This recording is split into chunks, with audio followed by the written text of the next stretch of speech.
नमस्कार, दी अर्थ न्यूज के इस विशेष कार्यक्रम में आपका स्वागत है। मैं हूं आपके साथ उपमा शर्मा। इस कार्यक्रम में बात करते हैं आज की बड़ी स्टोरी की। पीडीपी प्रमुख महबूबा मुफ्ती ने कहा था कि अगर अनुच्छेद 370 हटा दिया गया तो कोई नहीं बचेगा तिरंगे को कंधा देने के लिए। उन्हें ये समझने की जरूरत है कि ये तिरंगा अमर है और हमेशा रहेगा। धारा 370 हटा दी गई और तिरंगा अब भी आन बान और शान के साथ लहरा रहा है। ये मैं नहीं कह रही, ये वाक्य केंद्रीय गृह मंत्री अमित शाह के हैं। अमित शाह आज लोकसभा चुनाव प्रचार के लिए जम्मू पहुंचे थे। जम्मू के पलोड़ा में जनसभा को संबोधित करते हुए अमित शाह ने राजनीतिक दलों पर निशाना साधने के साथ कई अहम मुद्दों पर बात की। अमित शाह ने कहा कि अब जम्मू कश्मीर में पथराव और गोलीबारी गुजरे समय की बात बन गए हैं।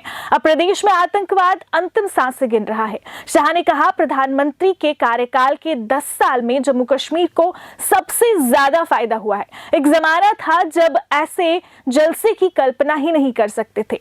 पथराव होता था, गोलीबारी होती थी, बम धमाके होते थे, पाकिस्तान से हड़ताल का ऐलान किया जाता था और 370 का साया पूरे जम्मू कश्मीर पर छाया था।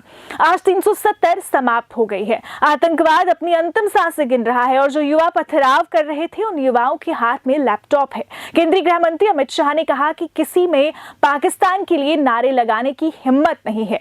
भारत माता की जय के नारे सिर्फ सुने जा सकते हैं। शाह ने कहा कि फारूक जी कहते थे, मोदी जी 10 बार भी आए, जम्मू कश्मीर से धारा 370 नहीं हटेगी, लेकिन मोदी जी ने दूसरी बार में ही हटा दी। शाह ने लोगों से कहा, जिसको भी आप अपना वोट दें, लेकिन एनसी, पीडीपी और कांग्रेस को मत देना। ये तीनों पार्टियां अपने बेटे बेटियों के लिए वोट मांग रहे हैं। नरेंद्र मोदी ने पथराव भी समाप्त किया, हड़ताल भी समाप्त किया, जम्मू कश्मीर में विकास किया।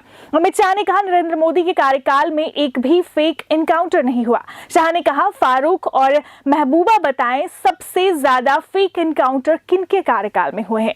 केंद्रीय गृह मंत्री अमित शाह ने कहा कि प्रधानमंत्री के नेतृत्व में बीजेपी ने गुज्जर, पहाड़ी, बकरवाल, ओबीसी व वंचितों और महिलाओं को आरक्षण दिया है।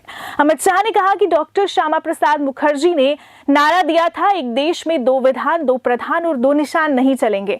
और उन्होंने कहा कि वो 2014 में जब यहाँ आए थे तब यहाँ से ये नारा मांग के रूप में बुलाते थे। आज ये नारा गर्व के साथ सिद्धि के रूप में बोल रहा है, क्योंकि धारा 370 समाप्त हो गई है। पूरे देश की तरह जम्मू कश्मीर में भी पूरे आन बान और शान के साथ तिरंगा गगन को छू रहा है। जम्मू और कश्मीर के बीच ट्रेन चलने वाली है। कश्मीर से कन्याकुमारी के बीच ट्रेन चलने से श्यामा प्रसाद जी का सपना पूरा होगा। सबसे पहले ई बस जम्मू में भेजने का काम भारत सरकार ने किया है। शाह ने कहा कि पहले जम्मू कश्मीर के बच्चे देश भर के कॉलेज में पढ़ने जाते थे, अब देश भर के बच्चे जम्मू कश्मीर में पढ़ने आते हैं। उन्होंने लोगों से कहा कि जुगल किशोर को वोट देना, प्रधानमंत्री नरेंद्र मोदी को वोट देना है, विकास को वोट देना है। अब देखना ये होगा कि इस रैली का आने वाले चुनाव पर क्या असर पड़ता है। आपके इस पर क्या विचार है, हमारे साथ जरूर साझा कीजिए। और फिलहाल के लिए आज के इस कार्यक्रम के इस अंक में इतना ही। कल एक नया अंक लेकर नई स्टोरी के साथ फिर होंगे हाजिर। तब तक के लिए दीजिए इजाजत और देखते रहिए दी अर्थ न्यूज। नमस्कार।